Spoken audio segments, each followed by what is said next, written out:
Today on the LA Food Podcast, what do we make of Poltergeist and Button Mash closing? Was the LA Times out of line in writing about chef-driven optimism during the tough times restaurants are facing? And why does it matter that yet another LA chef has earned a place on Food & Wine's vaunted list of best new chefs?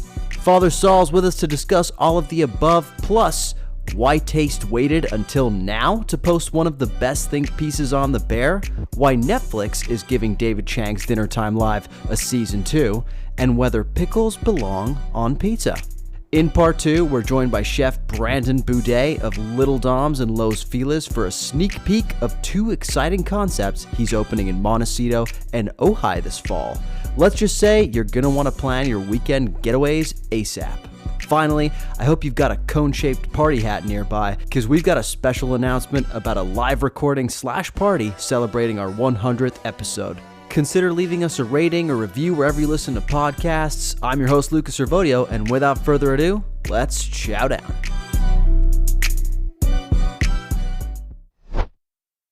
Dear listener, I made a deal with my wife. She let me start a food podcast and eat ungodly amounts of noodles, pizza, sandwiches, and more under 2 conditions. One is that I never utter her name. The other is that I find ways to be healthy outside of my work in food. Being the fantastic partner I am, I found a few ways to up my health game. I exercise almost every day, I try to sneak in salads for lunch whenever I can, and I only ever snack on healthy foods. The macadamia nut has become an essential part of my daily routine with the best omega-6 to 3 ratios in the nut game, 8 times better than pistachios and 20 times better than cashews. At houseofmacadamias.com, they've got a bunch of different macadamia products that you can enjoy, like savory and sweet snack packs and chocolate-covered snack bars. One of the problems with macadamias I've found is that they can be expensive, but I'm solving this for you, dear listener, because as of today, all you've got to do is head to houseofmacadamias.com and use code LAFOOD to get a 10% discount on a healthy snack that also happens to be delicious. So what are you waiting for? Head to www.houseofmacadamias.com/discount/LAFood and go nuts.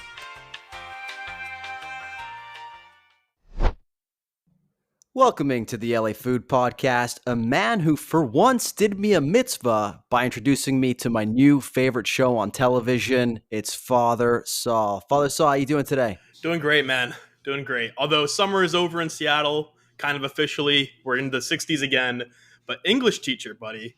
Best show on TV. Dude, it is surprisingly good. And that ratio that I thought you made up, what was it again? Jokes per minute. Jokes per minute. The jokes per minute ratio, as you mentioned, is kind of all time on this show. It's nonstop, especially for like a sitcom. This is for context. English Teacher is a new 30-minute comedy on FX, and you can watch it on Hulu. And typically for sitcoms like this, it takes a little minute for them to get going. Like if you go back to New Girl or even Parks and Rec, The Office, they all like kind of have a first set of like kind of shitty episodes, and then you get into it as you get farther along. These guys have hit the ground running. Highly recommend. Absolutely no relevance to food or eating whatsoever, but it's a great little show and highly recommend it. Yeah, I'm not sure people listen to us for relevance, so to speak. But hey, let's get back to the food. Have you had anything good to eat recently? No, I had my big week in LA that we discussed, and I since then haven't been going out quite as much, right? Trying to get back to normalcy now that we're here in Seattle. Cooking, doing the same old thing. You're the one who has the adventures with food. So what about you? Yeah, today I went and got some spicy Chongqing style noodles over in the San Gabriel Valley to continue my journey.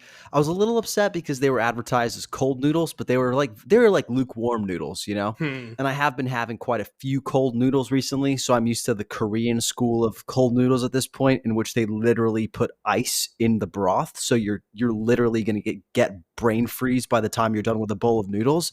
This was not so refreshing, but I gotta say it worked well because the temperatures in Los Angeles are actually going down. I don't know if you heard, we had quite the heat wave. I did hear. You guys hit hundreds for a couple days there, it sounded like. Yes, we did. For once I almost envied you up there, buddy. We kind of nailed it with our trip. We hit all like the 80-degree temps and then left right as it hit the heat wave. So yeah, hey, weather talk. A-plus podcast content. We started with a completely irrelevant show and then moved on to weather. That's what we do here. Well, look, I brought up a show purposefully in my initial question to you, Father Saul, because we've got a show of our own to tell the listeners about today, actually. We do. Yeah, a little bit concerning to hear you say that. But as you know, Father Saul, our 100th episode is coming up. Oh, I see. See, I was in my television brain. Yes, you're absolutely correct. Our 100th episode is coming up here in a couple of months, and we thought it would be fun to do something a little bit different for our 100th episode as opposed to just meeting up on a computer like this, Father Saul and I. We've decided that we're actually going to be recording it live in front of an audience at one of our favorite bars in the entire world. Do you want to tell the listeners where it's going to be? Little Joy, baby. Little Joy on the corner of Portia and Sunset and Echo Park. Truly one of the most important establishments in our shared history and personal lives. I cannot wait for this. It's going to be a great time. We will save the anecdotes for the people in the room and for you all to hear on the podcast. We won't get too deep into our Little Joy anecdotes, but what Father Saul is correct. This is probably the most single important establishment in mine and your friendship, wouldn't you say? Yeah, I mean, we used to live on Portia Street, right? And this was our bar down the block. And like you said, we'll save the anecdotes, but looms large. Also, Little Joy had a little bit of a glow up during COVID, and I have not experienced the new improved Little Joy experience, though I will always miss the dark dive bar vibes that it once used to have. Yeah, it used to be like super grungy when we lived there, and now it feels almost like a Tulum kind of bar. But it's honestly, they've done an excellent job with it because it's not really just like a soulless Tulum-esque redesign. They've still retained a lot of that character. They've just opened it up and made it a lot more airy. But needless to say, I'm stoked for this, Father Saul. This is actually going to be an invite-only event. However, I want to make sure that we do have some seats for listeners there. So, dear listener, if you're listening to this and you're like, man, more than anything in the entire world, I want to be present when they record their 100th episode at this party with a special guest, drinks, and maybe even food, then you should probably give us a DM and I can see if I can add you to the list. Father Saul, if you're a listener, why would you want to come to the show? Well, first of all, I think it'd be helpful to share with folks the actual date and time of the event so they know what they're signing up for. No, we don't want to do that, bro, because it's a limited event. We can't actually share the details because then everybody we might get more people than we bargained for. Is that a problem? Well, sure. Yeah, I will say, I mean, first of all, it'll be great to see folks in person, right? But the real reason, one, will be you can ask us some questions directly and live. All the times that you've been hearing us talk and been like, these idiots are missing X and X points, and what is even the deal? Feel free to come, put it in our faces. We'll have a little chat. And then we're going to have some cool attendees and guests that you may not otherwise have the chance to hear from directly and or ask questions of. So more to come on that, I'm sure. DM Luca for the details. Yeah. You can DM me at the LA Countdown if you'd like to attend, and if we have space, we'll absolutely add you to the guest list. Well, we should probably move on to speaking things we know absolutely nothing about, right, Saul? Let's do it, baby.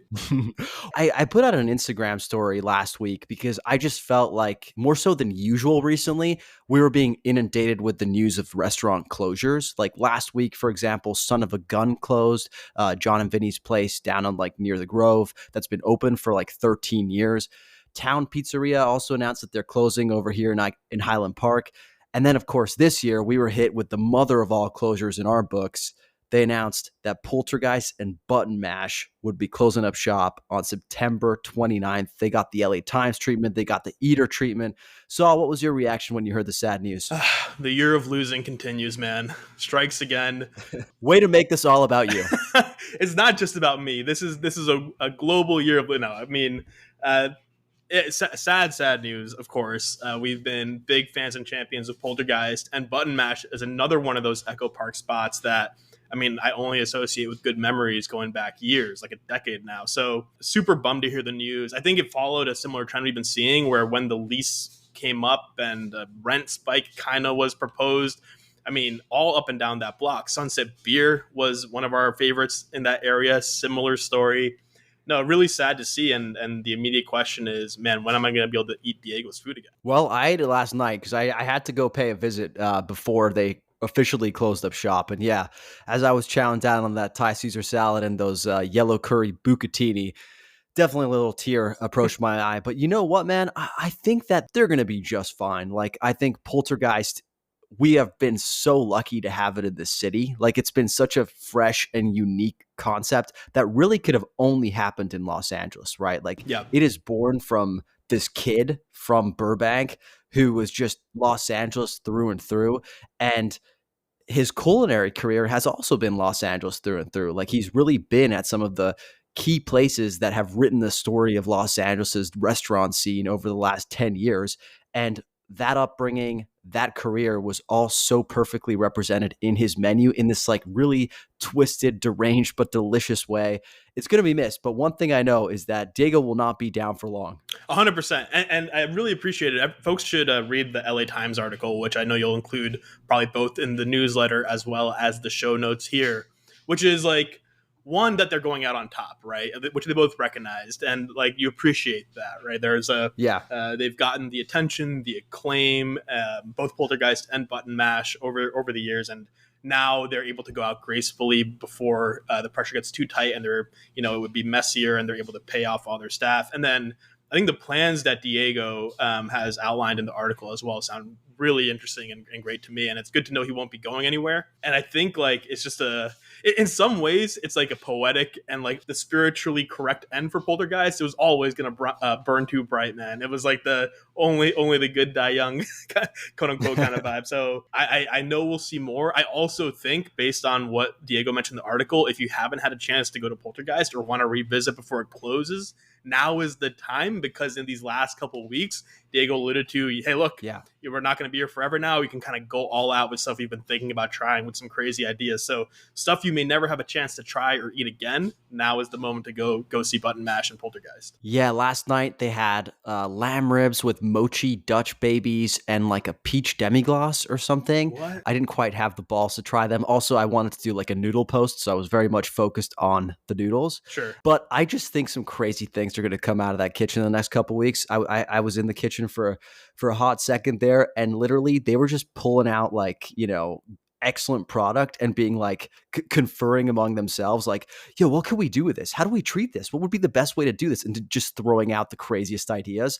I'm a little scared, but also very excited about what's going to happen there in the next couple weeks. I mean, that's like the most exciting stuff happening in a kitchen in LA then, right? Like this is like the time to go. I also appreciated how in the piece they talked about, hey, should we, like, before they made this decision, which has been months/weeks in the making, they were like, should we like simplify the menu, make it more accessible, throw a burger on there or something? And instead they were like, nah, let's go masa fried dorado, which is one of the best dishes, like Emily's favorite dish during one of our visits to LA this year. And so that ethos and spirit will continue. And yeah, frog legs and crazy shit. Now is the time to go see it. And then, we'll certainly be keeping an eye on Diego and wait what comes next. And yeah, I mean, hopefully we'll hear more from Diego about what he plans to do next. But I will say, like, in some ways, I'm actually more sad about Button Mash than I am about Poltergeist. I'll tell you why. Yeah. I have no doubt that Diego is going to end up somewhere awesome, that his incredible team members are going to end up somewhere awesome as well. I really think it's like sky's the limit with them. But the fact that we're losing Button Mash after a 10-year run, almost 10-year run, it was such a unique space in Los Angeles, and one that really held so many special memories for me personally. Like, my wife and I, we went on our second date there, bro. Yeah. For me personally, it's a huge place. But when I told owner Jordan Weiss that last night, he was like, you know what? So many people have been telling me those stories. They've been telling me stories about like, this was their first date spot. This was the spot where they proposed. This was a spot where they met their best friend, right? Like, it's really going to leave a big void in the city's landscape. Yeah, no, 100%. And like, I even think there was something in the article where Weiss talked about this, like never being a place that was intended to just like, turn profit and like last forever. And the fact that it lasted a decade was like beyond their expectations. It was really, I suppose, a place for like, those vibes, like a unique neighborhood establishment that like you can go for any number of reasons, for any number of occasions, and it would be almost a guaranteed great night, right? No matter what your plans end up being, Dodger game or just a date or meeting up with a friend and hanging out and like having all the activities and great food at your fingertips. No, it's a sad thing, and we'll see what comes next. We'll see what comes next. I hope that there's, something that comes up that's just like it, but I don't think that magic of Button Mash giving life to places like Starry Kitchen and Poltergeist, it's going to be hard to recreate, especially in this environment. I got one question for you because in that article, I think it was the LA Times one or the Eater one, they mentioned that Button Mash might be selling off their arcade machines. Which one would you be most likely to purchase? I mean, there's so much great stuff in that arcade. I think the answer has to be that weird ass Michael Jackson game, right? One time, Dude, I love you because there was only one right answer here. So yeah, 100%, dude. Literally one night, this game for folks who don't know, I think like Michael Jackson back in the day produced a video game in which you like play as Michael Jackson to yeah, save children from like an old timey mob, and there's a bunch of stuff behind that, like weird. Like as you're playing it, you're like, "This is weird." Why? And then you're like, you obviously know the story of Michael Jackson, and like there's like weird, like sexually suggested, like the bad guys are like riding robots that have like yeah, kind of dicks, like a punching dick or something, like a really strangely phallic robots. yeah. And you're like, what is happening? And my friend Sean and I literally sat there and beat the entire game one night, like the whole, like we just kept playing until we'd beaten the game. Very, very odd vibes and a unique like one-off. Like I've never seen that anywhere else. And look, I don't know if I want a piece of Michael Jackson memorabilia necessarily in my possession like that, but when you think about the games that Button Mash, Yeah, that one was certainly one that was unique. that arcade game is very much his like if I did it, the way that O.J. Simpson wrote that book. Jesus Christ. Yeah, it is one of the strangest things that exist, but that is the only correct answer because that is one of the most special games and weirdest games that exists at Button Mash. And honestly, I might outbid you for it, bro. We might start a bidding war over this thing. Yeah, I mean, no matter what, though, I mean, recently when we just went back and had Poltergeist with you and your wife, we played that like the incredibly difficult tabletop like ice hockey game for like 30 minutes before like one of us scored a goal, and it was so like intense and fun. Like, yeah, it was just a perfect place to hang out. Yeah, we need more places like that in Los Angeles, okay? So, Jordan, if you're listening, maybe consider opening another one down the line or somebody else listening down the line. All right, look, I thought it was interesting because obviously we were hit with the Button Mash and the Poltergeist news this week. On top of like Son of a Gun, I recently learned that Isla in Santa Monica is also closing, the restaurant of the Crudo and Nudo people. Yeah. So I sent my good friend Micah over there. I recommended him and his wife there go there for their anniversary, and he let me know, hey, by the way, this place is closing at the end of the month. So yeah, just another one bites the dust. So that's another one. I think they have 10 services left. If you can, get there while you can.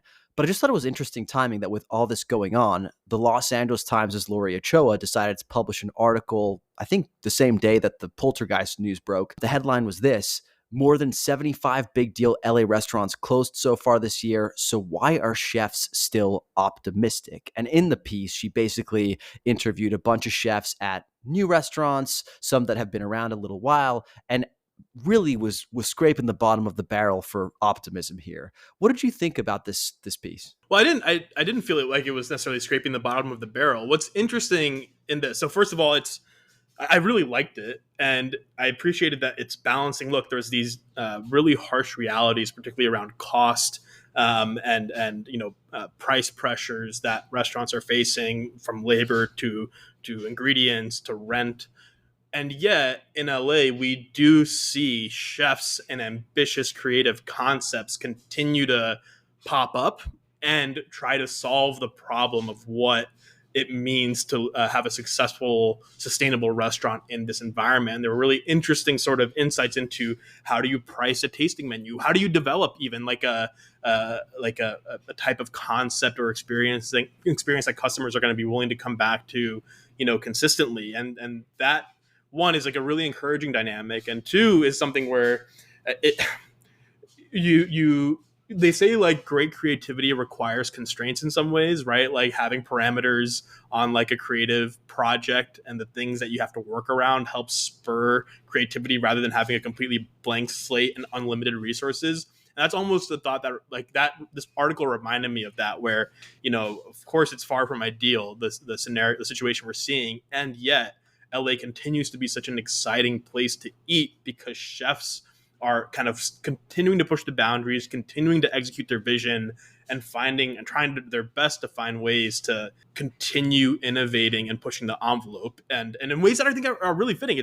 Instead of it being, it sounds like instead of everyone, like, we're seeing a bunch of new fine dining pop up, it's, a mix of affordable, accessible options like ceviche during the day, and then maybe a cool prefix menu in the evening, but priced in a reasonable range. And I think this could, you would hope that with the wildfire, like that if I wildfire analogy. Sorry, I'm like monologuing now and like pulling different analogies, but like they say, like, wildfires clear the area for new growth to come in, and you can almost imagine this whole period maybe reshaping what the neighborhood restaurant looks like, what a chef-driven vision and menu looks like. And I think that is room for plenty of optimism. I certainly didn't feel like it was scraping the bottom of the barrel for it. I don't know. I didn't have the same reaction. This one kind of rubbed me the wrong way, if I'm being honest. Whoa. The thing about the restaurant scene right now in Los Angeles is I agree that there's a lot of exciting things going on, but it also feels a little bit like a restaurant scene in mourning. And maybe I just felt this personally this week because of Poltergeist and Button Mash closing. But from the sort of like temperature that I've taken from the people I've spoken with and the people I see on social media, it just feels like the vibe that I would describe is very much not optimism. Like the vibe I would describe is a reckoning, really, with like what's going on and what needs to be done. And I feel like there was a way to spin this article in that sort of direction. The way that it was framed as like, hey, 75 businesses closed forever, but like actually things are great. It just felt a little like, your mom's dead, but my new girlfriend's great. Like the stepfather Oh my God. father coming in and just being like, but look, we upgraded here. And it's like, yo, we have not even mourned the old yet, Sure. Oh, so I see. I guess the framing with like optimism might be your qualm here. And to be fair, Exactly. like the headline says optimism, but the piece is less optimism and more how do we solve this, right? It's more like, and the optimism I suppose that it's describing comes from the fact that chefs aren't throwing in the towel here,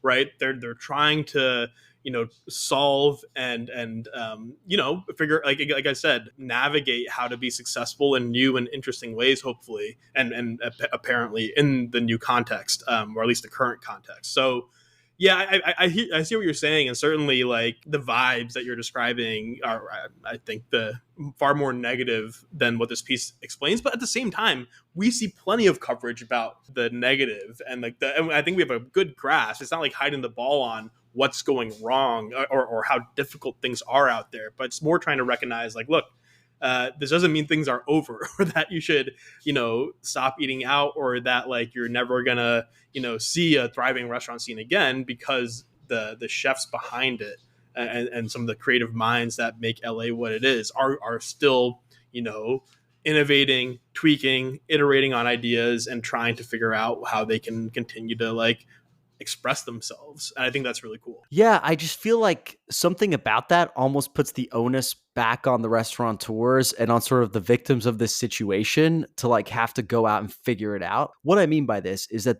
you mentioned some of the factors that are contributing to the hard time that restaurants are having. And one of the factors that, someone has brought up to me recently is insurance prices. You have a lot of like insurance companies that are trying to leave the state in general, right? For all kinds of insurance, homeowners insurance, especially given like wildfires and whatnot. Yeah. But the same is proving true to restaurant insurance. And the reason they can't leave the state is because Sacramento and legislators are making it really difficult for them to leave the state. So what do those insurance companies do in turn? They basically try to price out their customers. They just raise prices until the customers can't afford their insurance anymore, and they're basically forced to leave the state de facto, right? So that's something where there is a solution. I don't know what the solution is, but there is a policy legislative solution that legislators can tackle in some way, shape, or form, and that they're not tackling, frankly, because of politics having to do with the insurance industry. So to me, an article that is more focused on like that is more solutions focused from the like structural factors that exist out there hasn't been really been written. We've seen a lot of articles out there exploring the various problems, but we've not really seen solutions from that standpoint. So I think I was just reading this article and being like, oh, every conversation I have with chefs and restaurateurs, they're all like, I'm so fucking tired. I'm so tired of like having to like paddle just to stay above water in this environment. So I was just getting stressed reading some of those like restaurateurs and chefs talking about how they've had to innovate with their tasting menus and how they've had to like pare back certain things and look to do new things. And I'm just like, dude, these people need help. And like, why? I feel like we need more reporting on that. That's fair, and I that's a fair. I appreciate that perspective, and it's almost like what's been laid out is all the problems and all destruction. not to be too dramatic, but yeah, like the reasons why things are so negative right now, and now we have this article saying, well, look, there are people out here who want to continue doing this work and thriving, and it seems like yes, the missing puzzle pieces, almost a outline of like, hey, if you want to, how to make us feel optimistic, or how to make chefs feel optimistic, less so than, hey, they just like, here's what they're doing. It's what are the components that can get us back to a place where not only the few creative leads of restaurants who are trying to solve problems are out there trying to solve it for themselves, but the conditions we can put into place to make it easier for them and to make it a viable option to run a creative and innovative restaurant again. Yeah, that's fair. But I did appreciate the like hearing from the chefs that are taking on the challenges and the ways that they're trying to innovate and make it work. But you're exactly right that like it almost reminds me more of that piece we read about Langer. Yeah, and it's almost like, hey, hearing directly from a business owner or a chef or someone who owns a restaurant about the conditions that they need or the options that they see to help make things better. Of course, that piece was on a slightly different topic, but hearing from them about like, hey, here are the policies and or conditions that, given how things stand, would make it more feasible for us to work and succeed. And that I think is something that would be really welcome. Yeah. And even as I made that point, I was like, do I really believe that is the role that journalists should be playing? I don't know, right? Like, I don't know that journalists necessarily need to be advocates going out there and talking about the solutions that are needed, right? Maybe it just like requires finding subjects for those stories who are doing the work, right? Like, yeah, like expanding your purview of like what it means to cover restaurants and chefs in Los Angeles. And maybe that does mean in a weird way, covering insurance lobbyists in Sacramento, right? Like that's kind of cool journalism there. I mean, I think it's a completely fair place to be. It's like a solutions journalism, essentially, right? And like, are there places that are doing this in a way that's working, right? Are there cities or states that have taken on these challenges in different ways? And certainly we hear about the particular policies that are up for debate.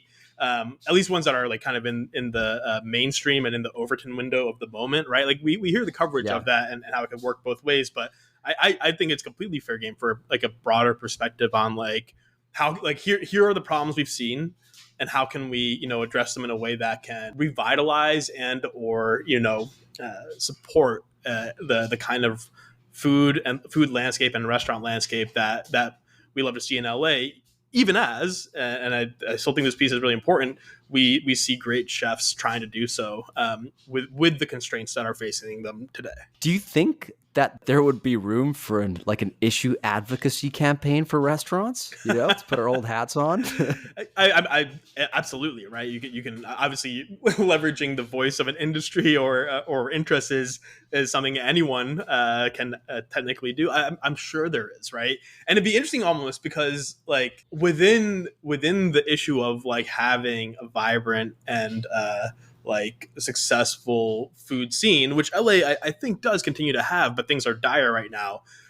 Under that banner, there are so many issues that like are relevant and that people care about, right? Yeah. From public safety to costs to and rent and things like that to insurance. It's just an interesting angle to capture things that are not just relevant to someone who's trying to open and run a restaurant, but to someone who's living anywhere in LA. And there's like an interesting like confluence of factors that matter there, and it'd be compelling to have that, I guess, vantage point used to make the case for policy change because people want places to eat. Well, people may want places to eat, and they may want to see their favorite spots like Langer's or Button Mash continue to survive. Yeah. And that may give them a hook to go out and make their perspectives known on what they want to change. Yeah, I just can't help but feel like there's a universal basic income equivalent for restaurants out there. This like policy that like was nowhere in the zeitgeist years ago, but that the moment somebody starts articulating it well, everyone will be like, yeah, no duh, we should have done that to help restaurants.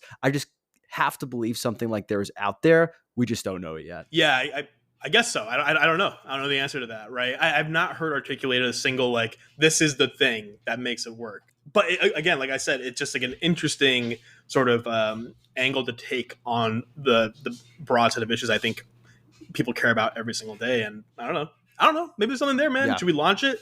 We doing a campaign? That's what I was getting at. We just need to find a funder, and then we can launch the campaign ourselves, brother. I will say, to your point, though, there were some interesting points from the chefs themselves raised in this article, and I think one of the ones that really resonated with me was the one from Chef Baron of Pajoli over in Santa Monica. How he was saying, like, when he first launched it, it was kind of this like really elevated bistro cooking, and over time, it kind of found its place as like the neighborhood restaurant that people wanted it to be, and that reminded me of our conversation with Chef Avner Levy of Cento Pasta Bar, in which he was saying, like, look, I don't want this to be a place that people only come one time and then never come back to again, like yourself, I might add, but that it's like a neighborhood spot where people come back again and again, and they feel like they have a relationship with us. And I do think that resonated, because I think we're seeing that more and more. Like a lot of these places that open up to a lot of buzz, like for example, Queen Street over in Eagle Rock, I think it opened up to a lot of buzz, being this like found oyster sister restaurant and whatnot. But I think where it's going to settle is like as a really, really good neighborhood restaurant. And there's nothing wrong with that. Actually, I think we need more places like that. Yeah. And it's an interesting, I won't say new, but kind of new articulated goal for like an ambitious chef, right? To be like a neighborhood spot where people feel cared for and special. It reminds me of the Taste article we read about the best restaurant in town. It also reminded me of Pete Wells' sign-off piece. And in that, it's in direct contrast with some of the stuff that Pete was describing about restaurants becoming more impersonal and like, transactional and tech-driven. What folks identified in this article was that to be successful and to be a kind of place that people come back to, they're realizing how important, and Avner Levy talked about this as well, the service component is, right? And what it means to make people feel special. The food is only so much. It's obviously important, but to create an environment where you can continue and sustain that and people do continue to come back requires that, like, whatever it is, that the vibe or personal touch that makes it a special place to return. That is an interesting sort of line of thinking, I think, here. Yeah, no, these are all kinds of things that do make for a better product for everybody involved, right? It is almost like the economy, the invisible hand deciding what is best. And in that sense, I do think that there's positive things to come out here. So maybe I was too harsh on Lori Ochoa. Maybe there is reasons to be optimism. It just felt a little, out of touch in a week when we got so many closures to be publishing this, at least with that headline. That maybe it was just the headline. I think there's absolutely, in a moment of bad news, it's absolutely still like realistic and reasonable to be like, well, here's also the flip side. You don't have to. There's no rule saying you can only talk about one perspective here. Well, let me tell you, it is like a physical thing that when you're sad, your body craves things that inspire that sad feeling. That's why you listen to sad music when you're sad, Okay. Like it's your body like kind of basks in that negative emotion. So maybe because I was sad, I just wanted sad news, it's really a personal problem. How about that? A psychologist, Luca, thank you for your therapy insight. I don't know if I feel that way, but yeah. We've got you're okay. That's why it was so jarring at HMS Bounty that one time when we saw that man crying, only to discover he was listening to the happiest mariachi music of all time on his headphones. It was jarring. It was something off about that. It was a little strange. Sure, yeah. I think a fair point. I think that might be a unique scenario to that man. Sorry to that man. Cesar, what's up, brother? Would never forget you. All right, we're going to move on to good news for a moment, okay? An LA chef was named one of Food & Wine's best new chefs of 2024. Dio Apaponaprat of Holy Basil was included on the list. Saul, did you see this? Saw it. Love to see it. That's it. the reaction I have not had. reaction. Look, I haven't had Holy Basil yet. I've seen it. Yep. No. It's exciting. Obviously, I thought you were going to ask a follow-up question. This reminds me of Football Weekly. Yeah. When Max Rushton asks Barry, "So Lionel Messi is good, isn't he?" Yeah, I basically did that to you. Yeah, I mean, look, it's exciting. You're absolutely right about that. Nothing you said is a lie. It's really exciting. I think because Holy Basil started downtown Los Angeles, basically with the explicit goal of just making the best Thai takeout in town, understanding that that's like sort of the way in which most people like to consume their Thai food or just happen to consume their Thai food in Los Angeles. And from that concept, it's really kind of exploded. You know, Chef has used the space downtown to create all of these like new and interesting sort of Thai adjacent concepts, like a Thai infused aguachile. He's made a rigatoni dish, which, by the way, is probably the best fusion pasta I've had on my noodle dish on my noodle quest so far this year. No offense to the Malai rigatoni over at Pija Palace, but honestly, these hit a little bit different.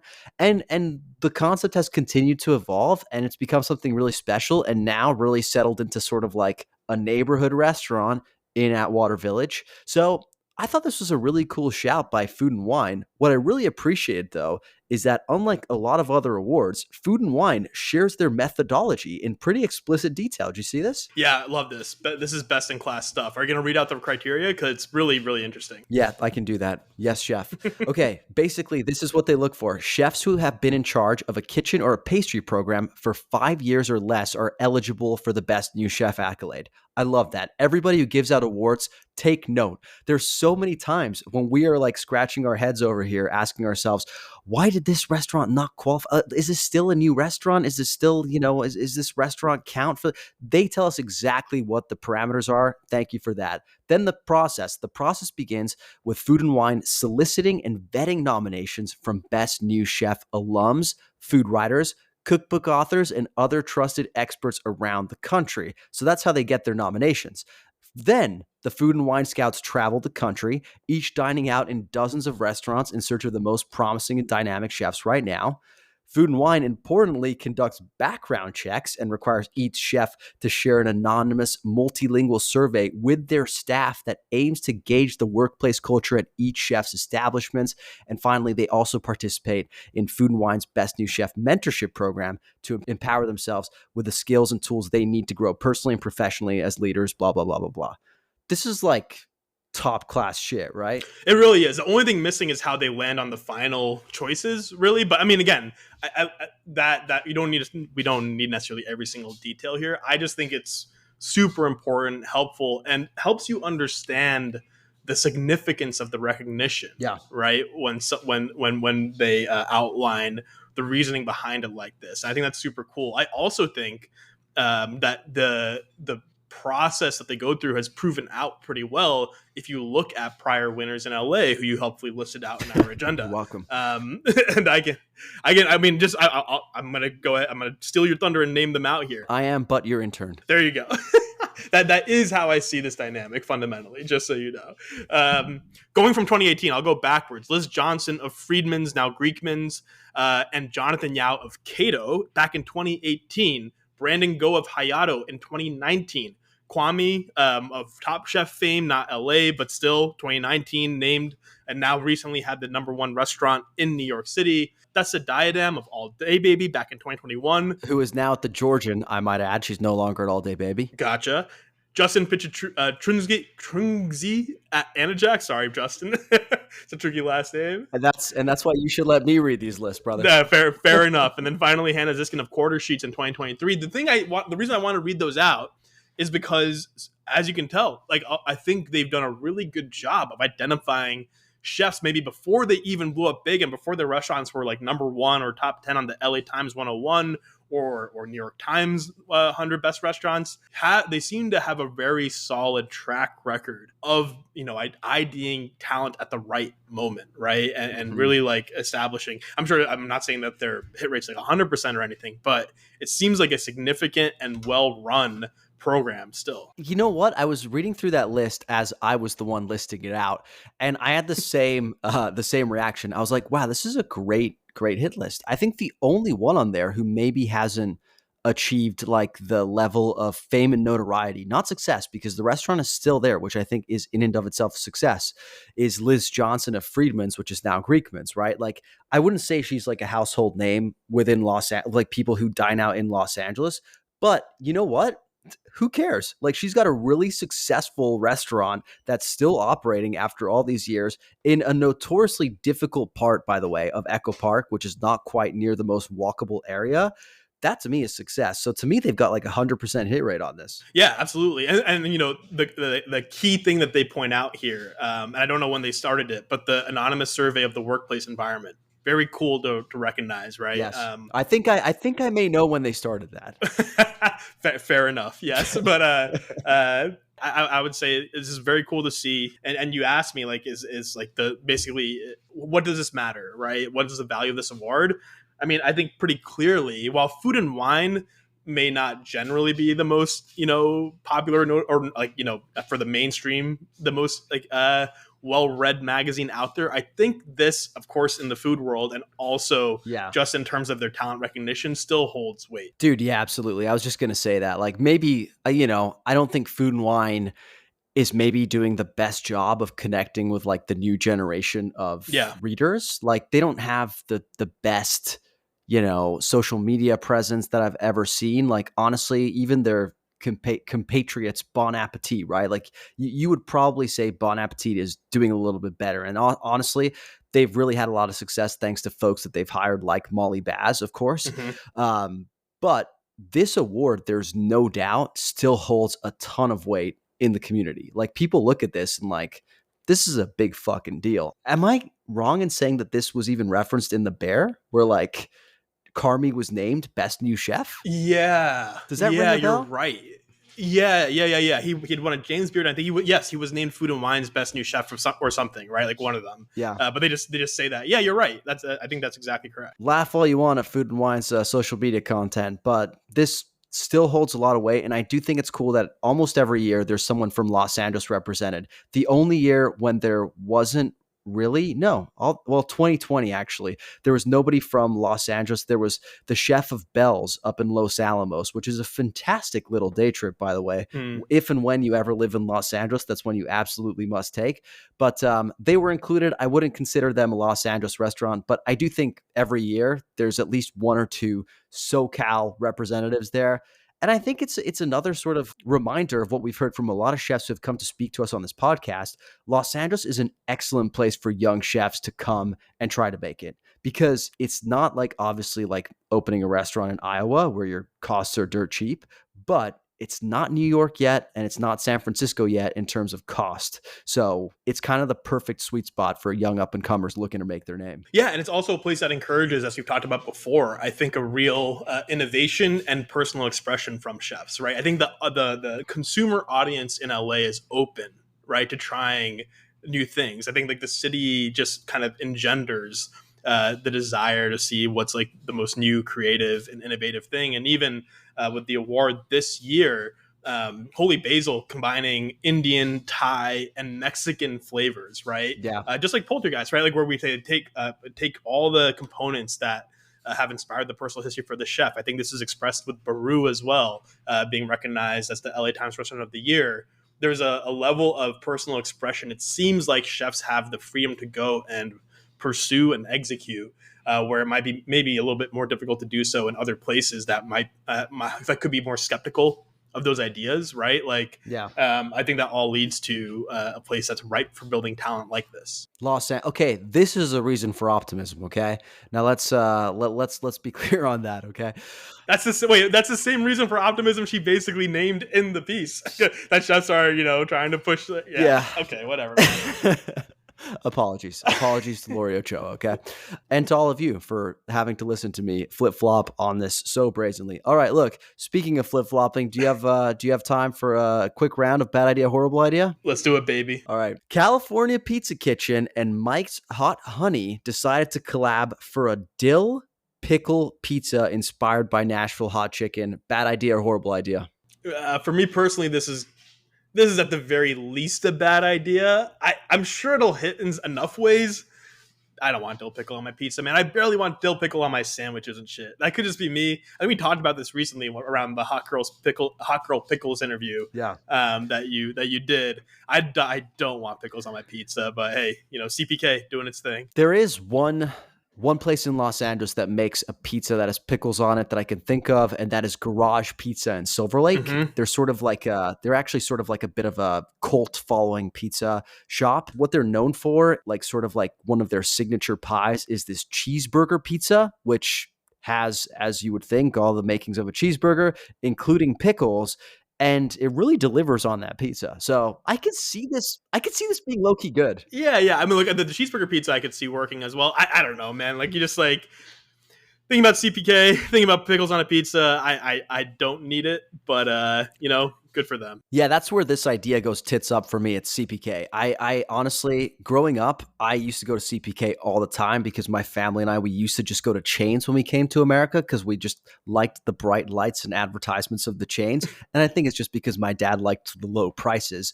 But CPK, we would go there quite often. And I remember it being decent. But during the pandemic, when I was trying to like scratch those nostalgic itches, I went back to CPK and I gotta say, it was borderline inedible. Like the crust was so sugary. It felt like I was eating a donut. Yeah. I mean, that's no surprise. I to be fair, I don't think I've ever eaten CPK because just visually, I was like, I don't know about that. But hey, if you want to try some weird shit, I guess it's the place to be. That's their new marketing tagline, actually. All right, next one. Taste, our friends at Taste, our favorite online long read magazine, waited until September to finally post a heart-wrenching taste-style essay on the bear. So, bad idea, horrible idea. Waiting this long to do it. That's the question. I was gonna say because the piece itself is awesome. Like it's a really well done and beautiful piece from Adam Reiner, who I think he may have written the Trader Joe's piece as well that we talked about earlier this year.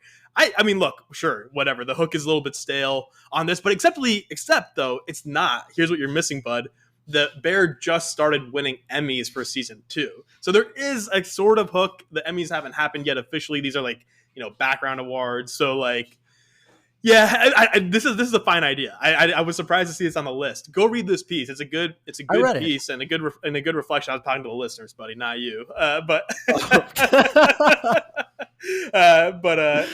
so I thought it was really beautiful, and I don't think this is a bad idea at all. Sure, maybe if it had been timed around season 3's launch a bit, it would have caught more eyeballs with that relevance. But I think it's just fine. I don't know, man. Maybe I just have my content hat on, but partially the reason I feel it was a bad idea, horrible idea, is because the piece is so good. Like I read it and I was like, yeah, this is extremely personal. He has a personal tie to this. He's making some really good points about sort of like, and I think we talked about this when we were talking about the bear. It's like this really uncomfortable tension about you got these toxic kitchen environments, but also there are beautiful things that have come out of those toxic kitchen environments, like these really unique bonds that you build with your fellow teammates, right? And I think he explores that tension in a really beautiful way. And I don't know, I'm not buying the Emmys as like a great hook for this. I think it's an excuse. Like they're like, okay, we didn't publish it in time. Let's wait till the Emmys.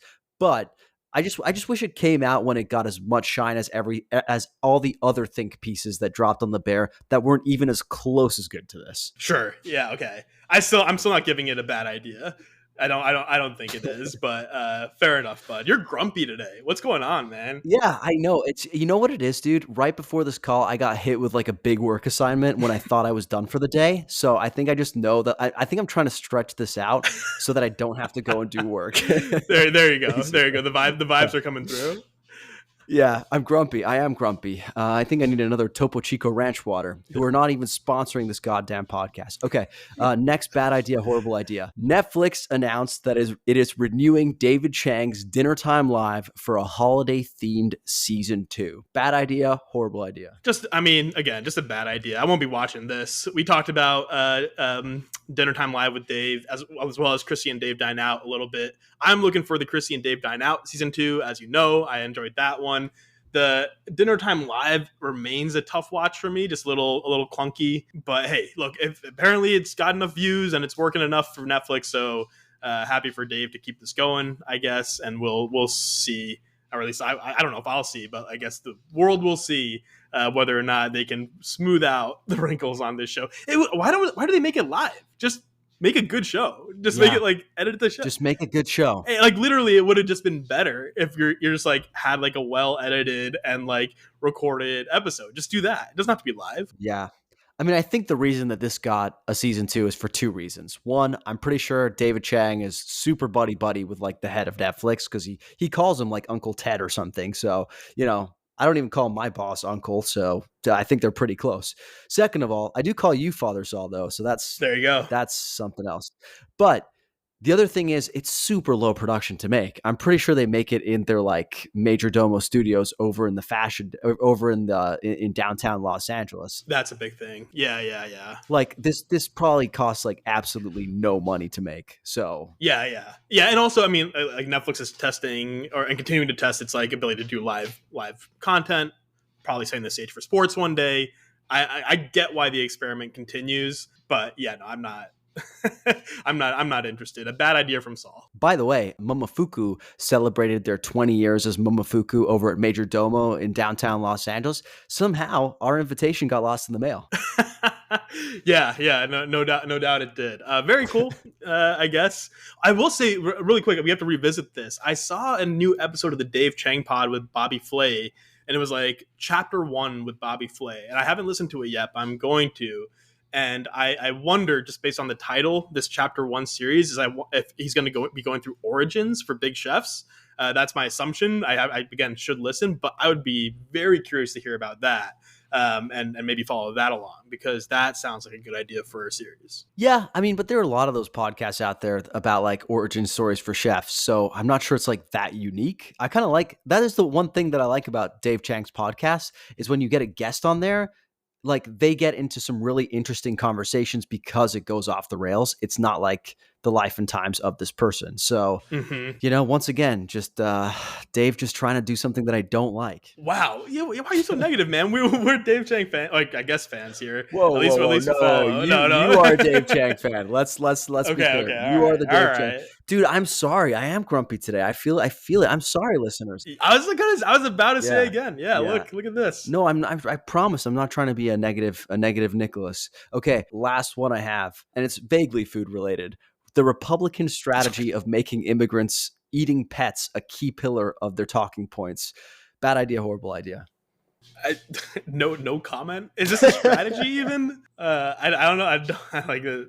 Weird, man. Why is this on the list? I was looking at the list of bad idea, horrible idea today, and I was like, he was struggling. Like, what are these options? This isn't in the spirit of the segment. I feel like we covered some interesting things on bad idea, horrible idea, and this is food related. We made it work. But I was looking at like the taste thing. I was like, all right. I mean, it's a good piece, and this is just entirely irrelevant. I guess horrible idea, and I questioned the framing of this as a strategy. Just kind of like a weird situation. I don't know. Yeah, it's like a knee-jerk strategy. Yeah, no. Look. I want to discuss the Bear article today in some way, shape, or form. Yeah. But I just thought this would be a fun way to do it. Okay, sue me. Look, this is going to be a good day actually for shitty Yelp review of the week. 'Cause I've got a really good one, and I'm in the right mood to tell it. But do you want to go first? I don't think I have one. I'm pretty sure I don't. Like, at least nothing that's like fun and whimsical that comes to mind as like I need to work on being like a bad day-to-day boyfriend. I haven't gone to the grocery store in a little bit. I have to get that done. But no, I'm all right. Let's hear yours. Okay. The fun thing about my my shitty Yelp review of the week this week is that it's actually not about me. It's about my wife. Oh, yes. And I think I have her permission to tell it. I told her I was going to do it. She didn't like explicitly say don't do it, so I'm going to do it. Okay. We recently binged on Netflix that new show, The Perfect Couple, with Nicole Kidman and Liev Schreiber. You know the one I'm talking about? Yeah, I haven't watched it, but kind of like took a look and we're like, will we watch this? I don't know. Yeah, but yeah, I know what you're talking about. It's a limited series. It's based off a book, and it's like a true crime thing. Well, it's not true crime by virtue of being fiction, but it's a crime thing. But that's very much like my wife's genre, right? Yeah. And I'm not going to spoil anything for people who haven't seen the show, but I will say that the premise is this, right? There is a wedding on this rich people's property in Nantucket, and the night before the wedding, the maid of honor dies, basically. And the day after, they cancel the wedding and the investigation starts. My wife pauses the show after she notices that they've canceled the wedding. And she says, I know where this is going. I know where this is going. she asks me, if Saul had been murdered the night before our wedding, would you have canceled our wedding? And I go, yeah, of course. I mean, there's no way we would have had a wedding. And she goes, I don't know. I don't know. I probably would. Your wife and I are gonna have a chat. You are married to do solely to me and my power. Who would have done the job? You have no. Come on. All right, we're gonna have a little chit chat. Brutal for me. He was like, think of all the planning, think of all the money. Like, it was like not having the wedding isn't gonna bring him back, So yeah, I think we would have probably found somebody to step in your shoes if it was up to her, buddy. Jeez Louise. Wow. I didn't realize I was so expendable in your wife's eyes. Apparently, I'm just like a replacement player as both efficient and friend. Yeah. Just like the same vibe, just totally fine vibes. You just have like a cutout of me sitting at the table. Jesus, that's brutal. What do you give that? Your wife gets a half star for that. We're gonna have to sort this out. I appreciate the persistence, but I can't believe she paused the show to say that. No, she has this habit of pausing the show every time she wants to make a point, and it's particularly brutal during crime shows when, we're talking, when she always wants to talk theories, right? Sure. So I was expecting her to be like, oh, the maid did it, right? No, she goes, by the way, if Saul died... wouldn't even remember him. Just gone. To be clear, I want you to know, I was like, of course, we would never get married without him. I know, yeah. Man. I know. I appreciate the loyalty here. Never forget. Never forget, okay? Wow. All right, Saul, how do you feel about Santa Barbara and sort of like dining in that general region of California? Forgettable area. Not really. I'm just joking. We once celebrated your birthday out in Santa Barbara. Had a great time, and I'm sure whatever's coming next is going to make the case for why it's even better than I think. Yes, we've actually got something kind of different on today's podcast. We've got a sneak peek of 2 exciting new concepts coming to Montecito and Ojai in the fall, coming right up after the break.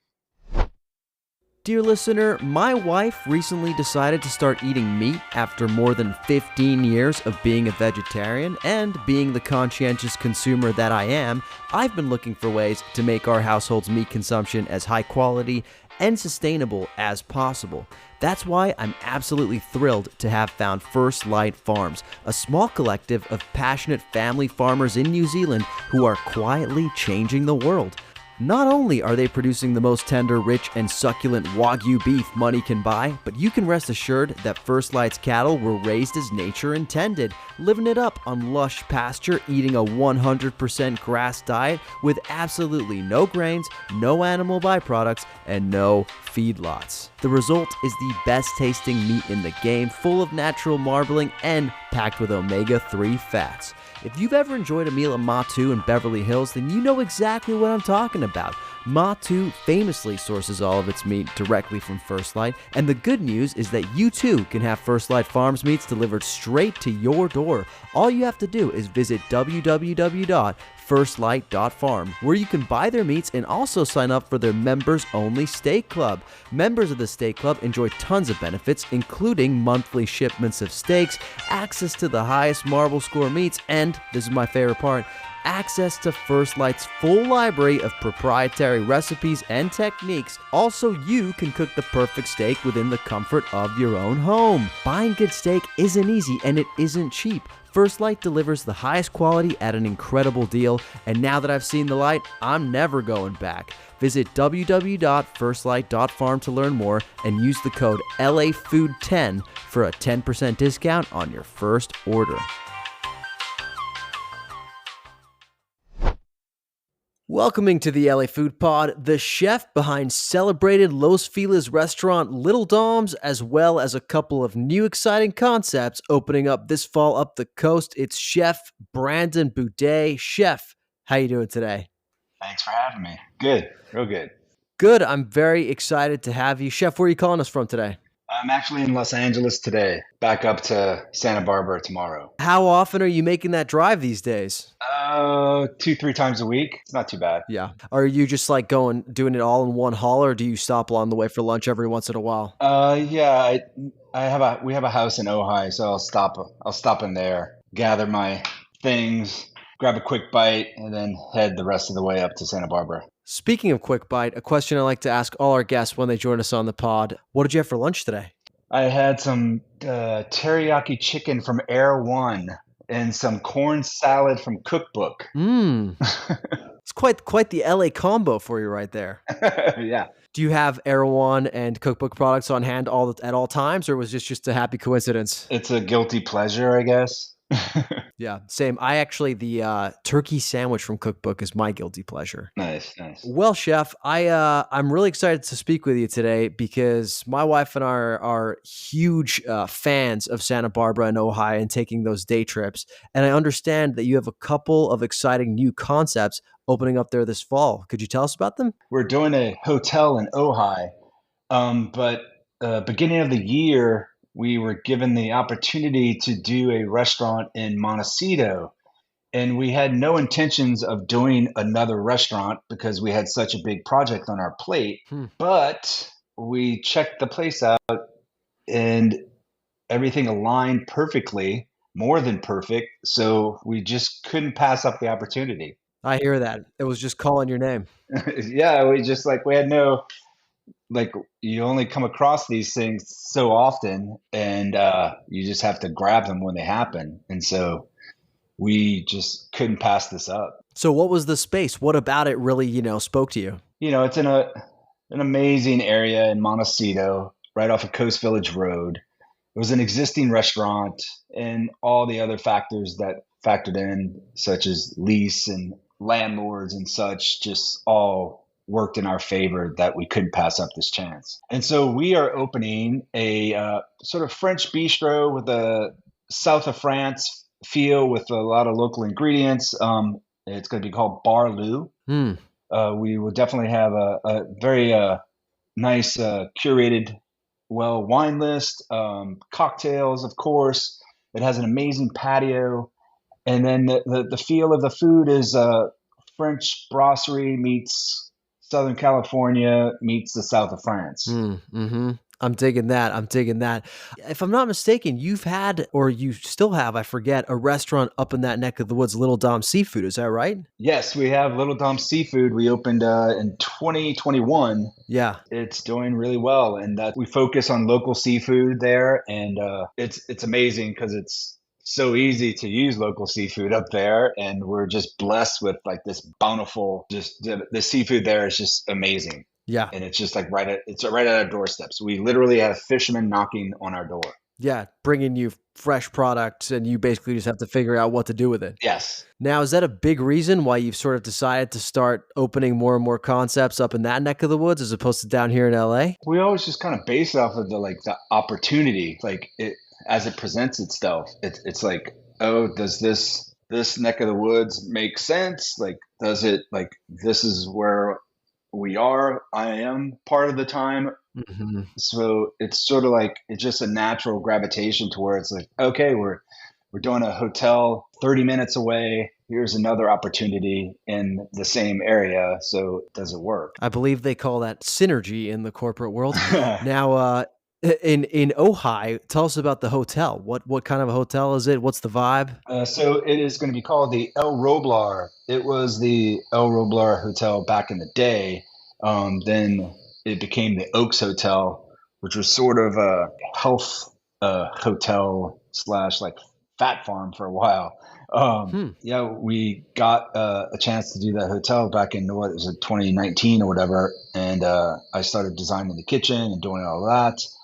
And it will have a elevated sort of Mexican cuisine. We're going to be making our own nixtamal on premises. And it also has a 200-person event space for weddings and such, and another restaurant by the pool, which will be sort of a casual Mexican fare. And how big is a hotel? Like, is it a boutique, or are we talking like a, Big ranch property. 50 rooms with 16 bungalows. Sounds awesome. Reminds me of a little bit like a larger sky view if you've ever been to the one in Los Alamos. Yeah, it's definitely a bigger version of that with a lot more food and beverage going on. Sounds like it. Sounds very, very exciting. And in terms of openings, when are these projects opening? So we are slated to open up Bar Lou in Montecito at the end of September coming up.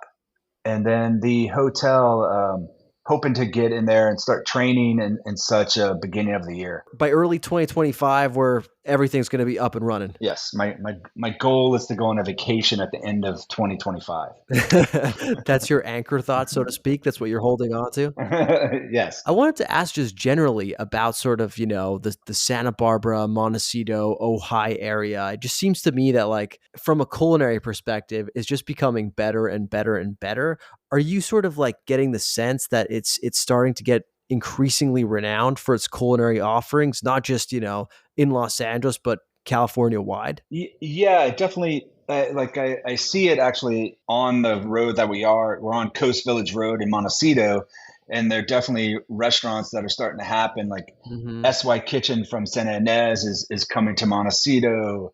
Clark's, which is out of Austin and Aspen, is building right next door to us and such. So there's definitely more restaurants coming to the area. Santa Barbara has always been sort of solid, but that younger sort of vibe is definitely coming to Santa Barbara, and you're starting to see it kind of infiltrate Montecito also. And then Carpinteria is it's a quiet beach town, but it's definitely coming around too. With there's a big complex opening up next door to Little Dom Seafood that's going to have a lot of fast casual places from the Santa Barbara area. What are we talking? Like the Cora's, yeah, like there's a Corazon, and then there's what's the pizza place? I'm like spacing out here, but Lucky Penny or Bettina? No, Bettina is going fast casual inside the complex in Carpinteria also. Oh, cool! Wow, that's huge. I'm a huge Bettina fan, so any opportunity to get it even faster would be great.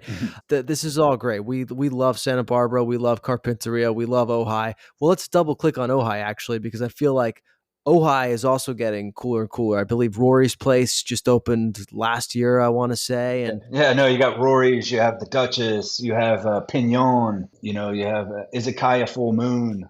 All these places are finally coming around. But Ojai is a little different, right? Like Santa Barbara, you're allowed to have chains, but isn't there something in Ojai having to do with some legislation that you're not allowed to have chains? Yeah, right. There's definitely no chains in the inner part of Ojai. Yeah, which makes it kind of cool. Yeah, it gives us like little hippie bespoke vibe. Right. Yeah. Well, hey, you've given us lots of reasons to come up and visit Santa Barbara and Ojai.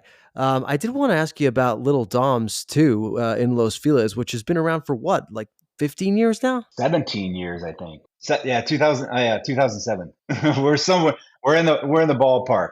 I think it's going on 17 in January. What strikes me about Little Dom's, and obviously Dominic's before Little Dom's, is the whole like Italian American thing that is so hot right now. You guys have been doing for a while. You were sort of like pioneers of this like beautiful red sauce, but in an elevated fashion. What do you think of this like red sauce Italian trend that seems to be taking over the streets with places like Donna's and La Dolce Vita? Yeah, I mean, not to brag, but yeah, in 2003 we were doing updated Italian American food at Dominic's. Yeah, and that's. I mean, I just kind of remember coining it that back in the day, like updated American, like we're doing spaghetti and meatballs, but we're like using like great canned tomatoes and using really like nice Reggiano Parmesan cheese and doing all of that back when it was just there wasn't much to look at. There definitely wasn't much on the internet, and Instagram didn't exist, and all of that. I just kind of had to go with my gut when we're planning all of that. But it was definitely fun. It was definitely fun, and it's opening up this new restaurant and doing a new concept kind of brings back the great memories that I had of doing Dominic's back in the day. Yeah. Because it's like we moved on from the had the one-on-one coffee shop, the diner, which was amazing in itself. But then to go ahead and do like something that was a little bit more dear to my heart was like super fun. And now 21 years later, doing something that's like fun and just like invigorating to me is like super exciting. That's awesome. I mean, because are your roots Italian American? I'm Italian and French. Oh, wow. I'm from New Orleans. The last name is Boudet, is my last name, which is like straight from Paris, France, is my great grandfather. And then I have maternal grandparents that are right from Sambuca, Italy, in Sicily. Sambuca, the place where the liquor is from? Exactly. It's in the middle. It's like northwest corner of Sicily. Wow, so you got proper roots, so that makes sense. So you've had the chance to explore your Italian American roots via Dominic's, Little Dom's, and now you're doing the French thing via your projects up in Montecito. So you're scratching all the itches. Yeah, sounds good. Yeah, covering all the bases. I got to ask you, you mentioned New Orleans. I was just recently at a spot called Little Jewel of New Orleans in Chinatown and chowing down on a po' boy. It got me thinking, who has the best po' boy in Los Angeles? I'd love to hear from the horse's mouth, so to speak. I mean, that's a hard one. When you have the real deal in New Orleans, it's kind of hard to nail it down. I like to just make it myself, like when doing it, because it's just like it's hard to duplicate the bread. It's like we can all get the Liedenheimer French bread out here, but man, it's a big difference when you get a po' boy in New Orleans. What is that difference down to? What does it come down to? I mean, everybody knows how to fry seafood down in New Orleans. It's like they know the trick. Yeah. And then the bread is the next step. It's like it comes in fresh to all of those places, like, gas stations, mom and pop shops, bigger places. They all are getting that bread that day. That's the thing that makes it work. Yeah, I've heard similar discussions happen about Philly cheesesteaks. Even places out here who get the Amorosa rolls. Mm-hmm. Everyone says it's still not as good as it is back in Philly. So it sounds like you need it fresh and you need to know the technique. Yeah, that bread needs to come in with a big brown bag with like about 40 loaves in it. Yeah, like that day for it to really it's just such a difference. Yeah. Well, good to know. I'll stop my search for Los Angeles po' boys and just go straight to New Orleans. Yeah. I've given up. Well, Chef, thank you so much for joining us today. We can't wait to go check out your concepts. If people are looking to learn more about it or any of your other restaurants, where can they find you? So the new restaurant is called Baraloo Montecito, and you can find that on Instagram. You can find us all on Instagram. There's Little Dom's Seafood on Instagram, and there's Little Dom's in LA on Instagram also. It's the best way to find us. We're always updating it. They're always updating it, and we'll put it all in the show notes. Chef, thank you for joining us. Thank you.